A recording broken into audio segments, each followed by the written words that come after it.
Hello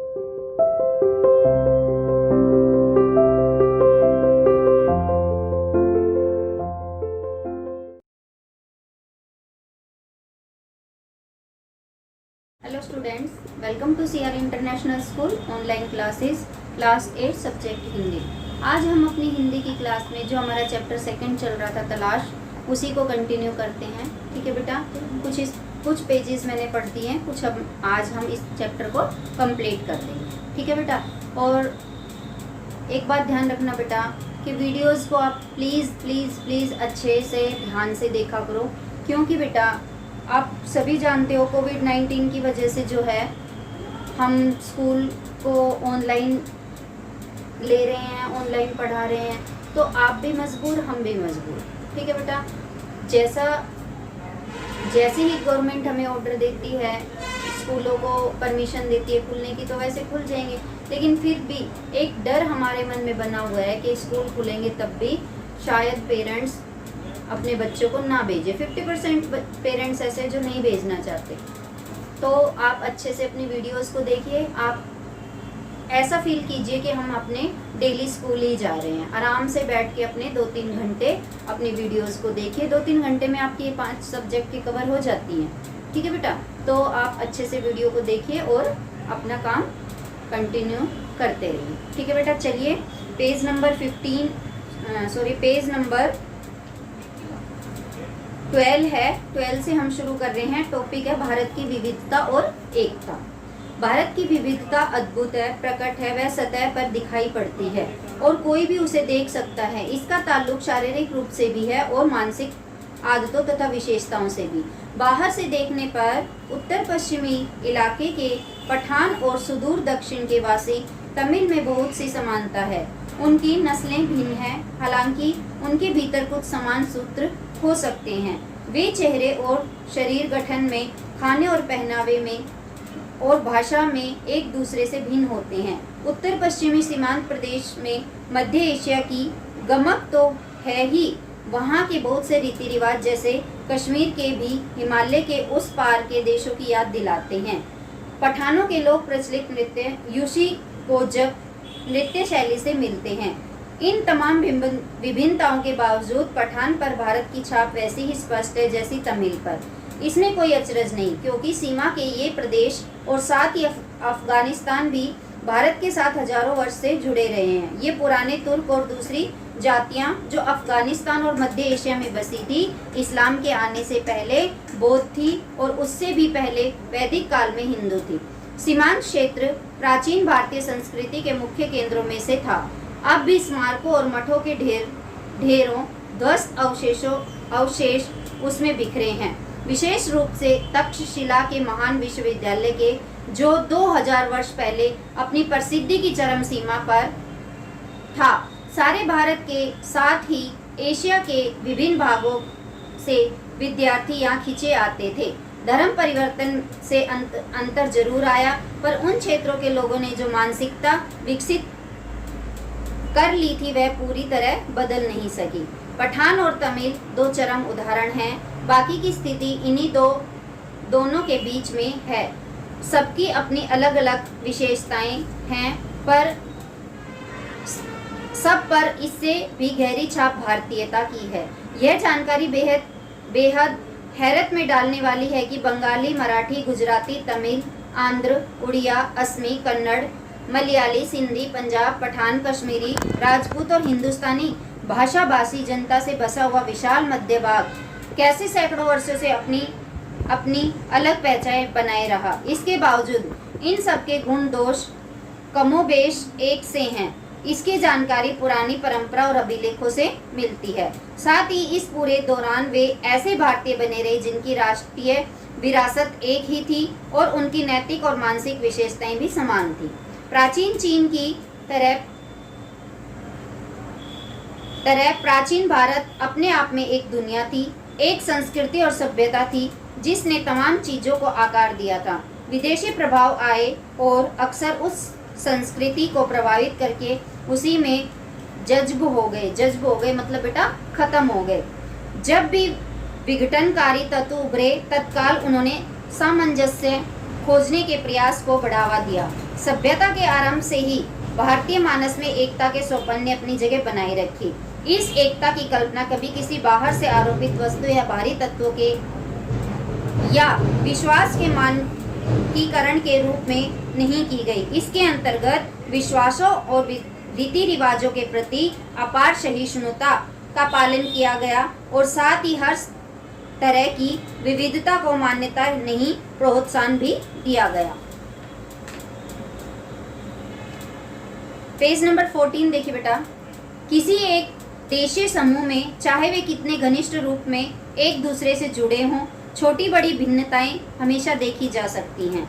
उस समूह की मूल एकता तब प्रकट होती है जब उसकी तुलना किसी अन्य देशीय समूह से की जाती है। अब इसमें क्या है बेटा, अगर दूसरे देशों से तुलना की जाए अपने देशों की तो वो अपने को आगे बढ़ाने की कोशिश करते हैं, लेकिन जब अपने ही देश के किसी आदमी से तुलना होती है तो वो पहले की बात है बेटा, तो वो अपने आप को आगे करने की तुलना नहीं करते थे। वो सोचते थे कि ये भी तो हमारे देश का है, क्या हो गया, ये आ गया है। तो इस तरह की भावनाएं पहले थी। अब तो बेटा बहुत कंपटीशन आ गया है। यह बात अलग है कि अक्सर दो निकटवर्ती समूहों की भिन्नता सीमांत इलाकों में या तो धुंधली पड़ जाती है या आपस में घुल मिल जाती है। प्राचीन और मध्य युग में आधुनिक राष्ट्र के विचार ने जन्म नहीं लिया था और सामंती, धार्मिक या जातीय संबंधों का महत्व अधिक था। फिर भी मेरा विचार है कि ज्ञात इतिहास में किसी भी समय एक भारतवासी भारत के किसी भी हिस्से में अपने ही घर की सी अपनेपन की अनुभूति करता था, जबकि किसी भी दूसरे देश में पहुंचकर वह अजनबी और परदेसी महसूस करता था। उन देशों में जाकर जिन्होंने कुछ दूर तक उसकी संस्कृति या धर्म को अपना लिया था, उसे अजनबीपन का बोध निश्चय ही कम होता था। वे लोग जो किसी गैर भारतीय धर्म को मानने वाले थे या भारत में आकर यहीं बस गए, कुछ ही पीढ़ियों के गुजरने के दौरान स्पष्ट रूप से भारतीय हो गए, जैसे यहूदी, पारसी और मुसलमान। ये बेटा जो यहूदी, पारसी और मुसलमान थे ये विदेशों से आए थे, लेकिन ये यहाँ बस गए तो यहाँ के ही ये बनकर रह गए थे, वापस ये गए नहीं। जिन भारतीयों ने इन धर्मों को स्वीकार कर लिया वे भी धर्म परिवर्तन के बावजूद भारतीय बने रहे। अब जो यहाँ के भारतीय थे जिनको ये धर्म अच्छे लगे तो उन्होंने अपना धर्म परिवर्तन तो कर लिया, लेकिन वो फिर भी पूरी तरह से भारत के ही बने रहे, भारतवासी ही वो कहलाई। आज जब राष्ट्रीयतावाद की अवधारणा कहीं अधिक विकसित हो गई है, विदेशों में भारतीय अनिवार्य रूप से एक राष्ट्रीय समुदाय बनाकर विभिन्न कारणों से एकजुट होकर रहते हैं, भले ही उनमें भीतरी मतभेद हो। एक हिंदुस्तानी ईसाई कहीं भी जाए उसे हिंदुस्तानी ही माना जाएगा। इस प्रकार किसी हिंदुस्तानी मुसलमान को तुर्की, अरब, ईरान या किसी अन्य देश में जहाँ इस्लाम धर्म का प्रभुत्व हो हिंदुस्तानी ही समझा जाएगा। अब यहाँ पर एक कहने की बात यह है बेटा कि भारत में रहने वाले चाहे वो किसी भी धर्म से संबंधित हो, चाहे वो मुसलमान हो, लेकिन वो भारतीय ही कहलाएगा। मुसलमान कहाँ से आए थे? पाकिस्तान से आए थे मेनली, तो उनको पाकिस्तानी ना कहकर उनको क्या कहा जाएगा बेटा? हिंदुस्तानी ही, भारतीय ही उनको कहा जाएगा। मेरे ख्याल से अब सबके मन में अपनी मातृभूमि की अलग अलग तस्वीरें हैं और कोई दो आदमी बिल्कुल एक जैसा नहीं सोच सकते। जब मैं भारत के बारे में सोचता हूँ तो मेरे मन में बहुत सी बातें आती है। मैं सोचता हूँ दूर दूर तक फैले मैदानों और उन पर बने अनगिनत छोटे छोटे गाँव के बारे में, उन कस्बों और शहरों के बारे में जिनकी मैंने यात्रा की, वर्षा ऋतु की उस जादुई बरसात के बारे में जो झुलसी हुई धरती में जीवन संचार करके उसे सहसा सौंदर्य और हरियाली के झिलमिलाते प्रसार में बदल देती है। अब जहाँ पर भी हमारे पंडित जवाहरलाल नेहरू वहाँ जाते थे तो उन्होंने क्या देखा?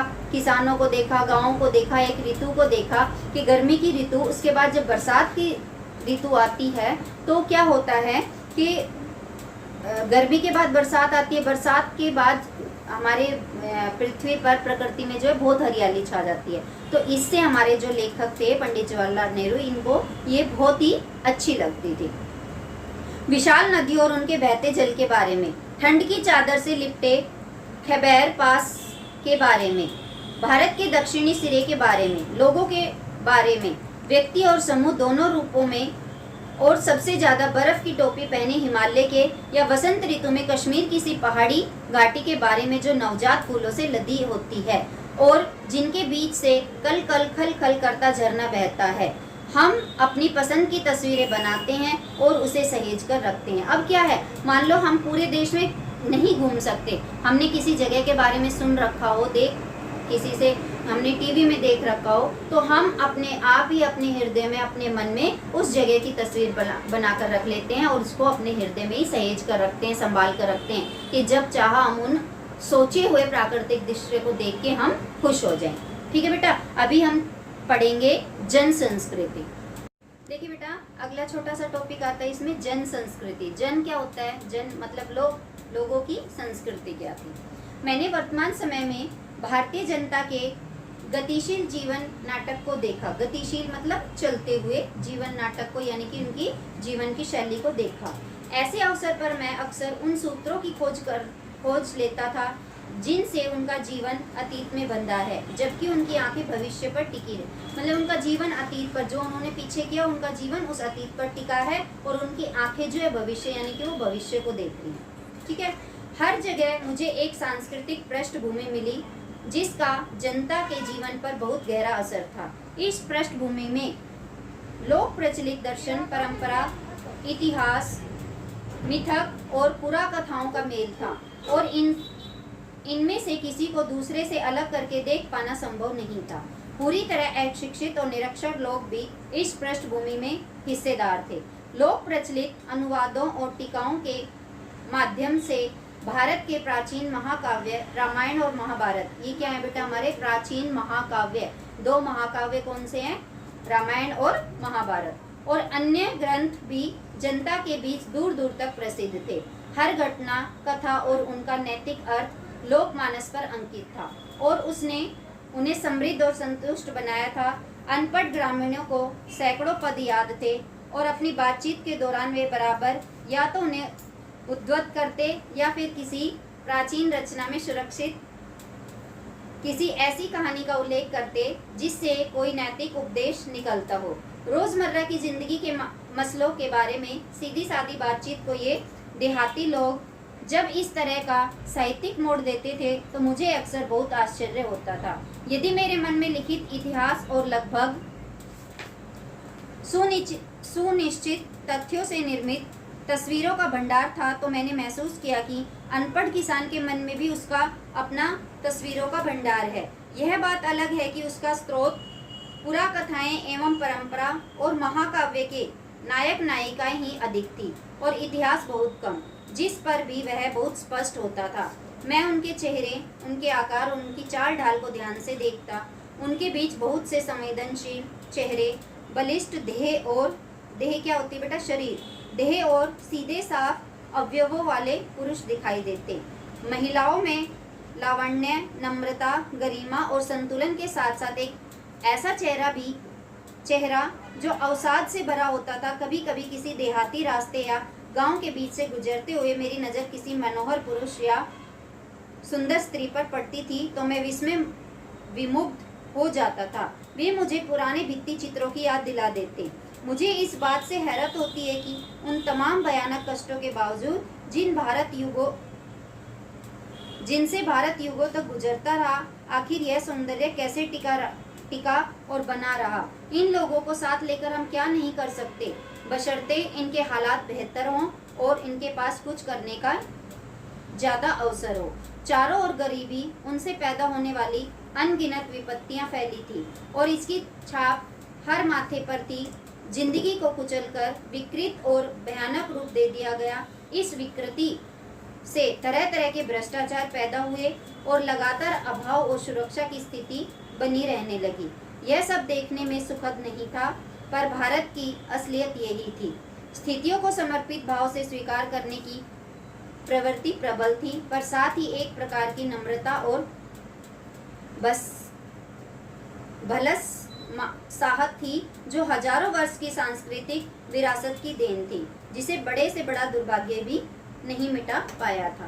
बेटा इस चैप्टर की रीडिंग पूरी हो गई है, ठीक है बेटा, और इसकी PDF आपको मिल जाएगी। आप इसको ध्यान से रीडिंग लगाना, क्योंकि बेटा इसमें समझाने का कुछ भी नहीं है, आपको ये पढ़ते हुए और इसके क्वेश्चन आंसर याद करने हैं। ये सारी जो बुक है ये भारत के बारे में जानकारी है, ठीक है बेटा। आप इसकी ध्यान से रीडिंग लगाइए, आपको पीडीएफ के रूप में इसके पेजेस की फोटो मिलेगी, तो आप उसकी आराम से रीडिंग लगाइए। बीच बीच में मैंने समझाया है, आप वीडियो को भी देखिए, ठीक है बेटा। अगली क्लास में इस चैप्टर के वर्ड मीनिंग और क्वेश्चन आंसर के साथ मिलेंगे, तब तक के लिए bye, have a nice day.